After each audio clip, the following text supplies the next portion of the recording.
I'm Brittany Lewis with Forbes Breaking News. Senate Minority Leader Mitch McConnell blamed, quote, Democrats' deliberate policy choices for inflation on the Senate floor Tuesday. The Kentucky Republican referenced June's grim CPI report, which revealed inflation hit a new 40-year high.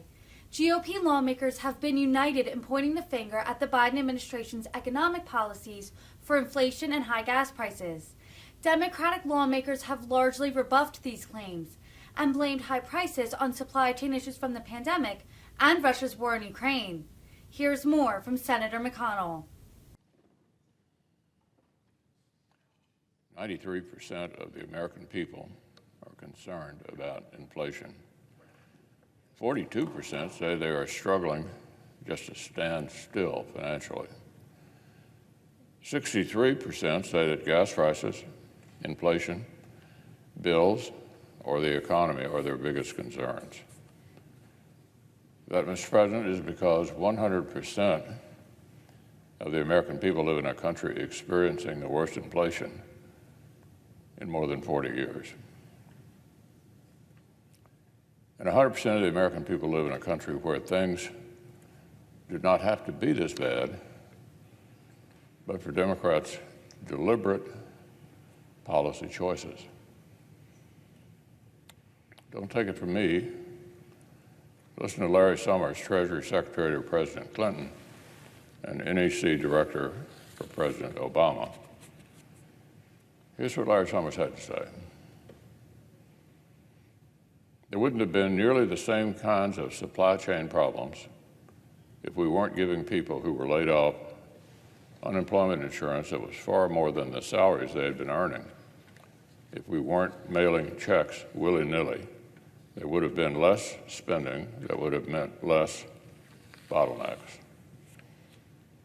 He continued, printing money and distributing it well ahead of the supply of goods is a prescription for inflation. And that's what we did. We injected enough money into the economy to make total spending grow at 11.6% rate last year. When you have 11.6% growth rate in spending, then on any reasonable theory of how much capacity there is, you're going to have a lot of inflation. And that's what we did. That's a top Democrat talking. But he is intellectually honest. He tried to advise Washington Democrats not to dump nearly $2 trillion onto the economy, but of course they didn't listen. And now working families are stuck with skyrocketing costs and bills as a consequence. You'd think the worst inflation in 40 years would be enough to convince Democrats to stop running these painful experiments on American families. But if you could believe it, almost every House and Senate Democrat would like to follow this up, this historic inflation with massive new tax hikes. The same people who spent us into inflation want to tax us all the way into recession. So let's hope the small handful of Democrats who see the insanity of this approach continue to stand strong for our country. On an entirely different matter, this past Saturday brought yet another escalation in Russia's brutal war in Ukraine. The ink had barely dried on a deal securing safe passage for Ukrainian grain exports when Russian missiles hit the port city of Odessa. Ukraine produces 1/5 of the world's high-grade wheat. Russia's Black Sea blockade and the destruction of Ukraine's crops have left vulnerable regions of the world literally on the verge of crisis. But Vladimir Putin only managed to resist the urge to commit senseless violence for about 24 hours. Now that the fact that Putin was even compelled to negotiate was thanks to the introduction of HIMARS, long-range rockets, and Harpoon anti-ship missiles into Ukraine's arsenal. If Ukraine had had weapons like these earlier, the blockade of Odessa could have been prevented in the first place.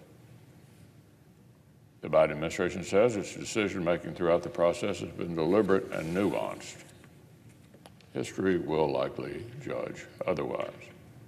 The months before Putin's escalation clearly called for boldness and resolve, to say nothing of the months since. But too often, the administration's first instincts have been to plod along slowly and vacillate.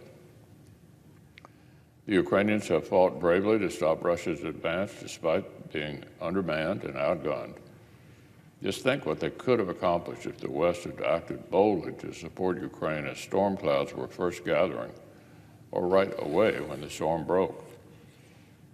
But now, no one should need a reminder of the far-reaching impacts of the war in Ukraine. Our Eastern Flank allies certainly don't. They've been preparing to defend themselves literally for generations. And from the beginning of Russia's latest offensive, they've reached deep into their own inventories to help equip Ukraine. Elsewhere in Europe, treaty allies have finally taken an important lesson about investing in deterrence and self-defense to heart. Countries like Germany have made historic commitments to increase military spending.